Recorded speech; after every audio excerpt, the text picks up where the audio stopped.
Bharat Pakistan match নিয়ে যা বললেন সৌরভ গাঙ্গুলি। তো চলুন বিস্তারিত দেখে নেওয়া যাক। এবারের এশিয়া কাপে ভারত নিজেদের প্রথম ম্যাচে আরব আমিরাতকে মাত্র 27 বলে ম্যাচ হারিয়েছে। অন্যদিকে পাকিস্তান নিজেদের প্রথম ম্যাচে ওমানকে হারিয়েছে 93 রানে। সুতরাং দুই দলই জয় দিয়ে এশিয়া কাপের মিশন শুরু করেছে। তবে এবার বড় পরীক্ষা সূর্যকুমার যাদব ও সালমান আলী আগাদের। কারণ ভারত পাকিস্তান শুধু একটা ম্যাচ নয়, এটা সিংহাসন ধরে রাখার লড়াই। এদিকে আগামীকালকের ম্যাচের আগে ভারতের সাবেক ক্রিকেটার সৌরভ গাঙ্গুলি বলেছেন, পাকিস্তান দলের কোনো ধারাবাহিকতা নেই, যে যাই বলুক না কেন ভারতকে হারানো কঠিন হবে। ভারত অনেক এগিয়ে রয়েছে। আর পেসার শাহিন শাহ আফ্রিদি ও হ্যারিস রফদের নিয়ে সৌরভ গাঙ্গুলি বলেছেন, শাহিন ও রফ আগেও খেলেছে, ভারত কি তাতে জেতেনি? অবশ্যই জিতেছে। শুধু এক দুজন বোলার দিয়ে তো আর ম্যাচ জেতা যায় না।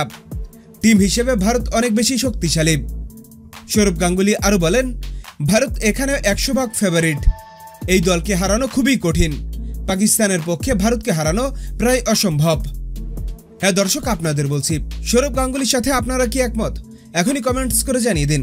আর আমাদের ভিডিওটি ভালো লাগলে অবশ্যই লাইক শেয়ার করুন এবং আমাদের চ্যানেলটি সাবস্ক্রাইব করে আমাদের সঙ্গেই থাকুন। ভিডিওটি দেখার জন্য আপনাকে অসংখ্য ধন্যবাদ।